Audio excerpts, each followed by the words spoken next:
So today I am going to say about a brief politico-economic history of ancient India. So let's start first from the early Vedic period, which is approximately from 1500 BC to 1000 BC. So in early Vedic period, the economy was basically pastoral. Pastoral means that they depended on cattle mainly for their economic activities. They were nomadic. Okay, they were not practicing any sort of settled agriculture. Basically, it was tribal in nature. Okay, tribal population. So they were shifting from one place to another. So during that time, the social differentiation was based on areas and non-areas. Okay, during that time, a tribal leader will be there called Rajas, and other fellow men will be also there. And occupation was not rigid; it was being taken up by the choice of the people. The position of woman was relatively or comparatively good during the time of early Vedic period, because there was no instances of child marriage, polygamy was rare, and they have access to education also, and they were also admitted to Sabha.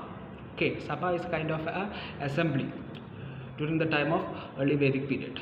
So the political structure during the time of early Vedic period was like this. That is, Sabati was there. It is an elite body. Okay, elite body of elders. Sabha would be there, and Vidata. Vidata is the general tribal assembly. Okay, the Sabati members have elected the king. So more or less, it was a democratic system prevailed during the early Vedic period. The king's position was not hereditary, and in Sabha we can see the presence of women also. So more or less a gender equality, we cannot say in an absolute term, but more or less gender equality was being ensured in the Rigvedic period. Now let's come to the later Vedic period. During later Vedic period, we can see the term Janapada. Janapada means people began to settle in a land. That this is a time when the people started settled agriculture. Okay. Now, during that time, we can see that there is fourfold Varna system emerged during this later Vedic period time. Brahmanas, Kshatriyas, Vaishyas, Shudras. Okay. So it started to emerge. The Vidata, which I have mentioned, that was disappeared during the later Vedic period. Sabha and Samati was also there, and woman position started to deteriorate during this time. So they were expelled from Sabha. Okay. Now comes the nature of king's position. King was still elected by the Samati, but during the later period of late Vedic period, we can see that it became some sort of hierarchical in nature. King's position became hierarchical in nature. Okay, so this later Vedic period should be equated to the term Janapada. Now comes the term of Mahajanapadas. Mahajanapadas is from the period 600 BC. Okay, during that time 16 grand states emerged, and eventually Magadha emerged as a greatest state. So during that time, the king's position became totally hereditary in nature, but some exceptions were there. Ganasangas etc. were there, but it was only some exceptions. Okay, and during that time, what we can see that caste system begins to emerge in the Indian subcontinent, and we can also see the beginning of untouchability.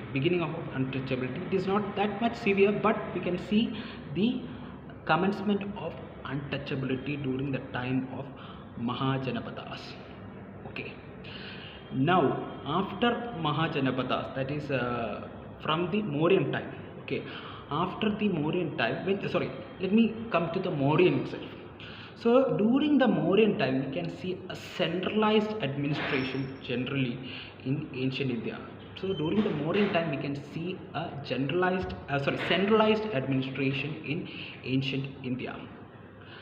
After the Mauryan period, the next prominent dynasty which ruled India was Guptas from 4th CE to 8th CE approximately.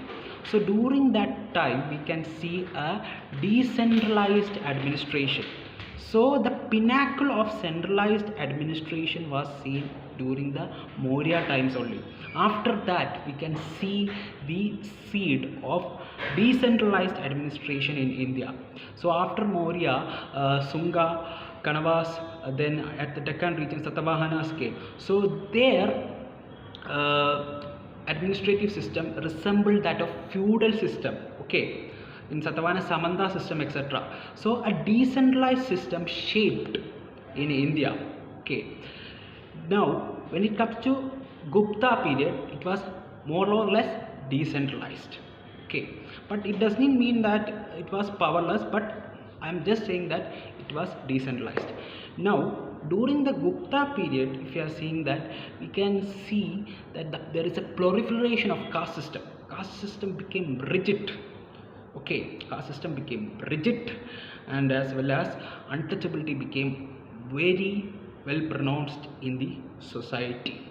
Okay, now let us also discuss about the economic aspects. So I have mentioned that the Rigvedic society was basically a pastoral nomadic community. Okay, from the later Vedic period, we can see the settled agriculture.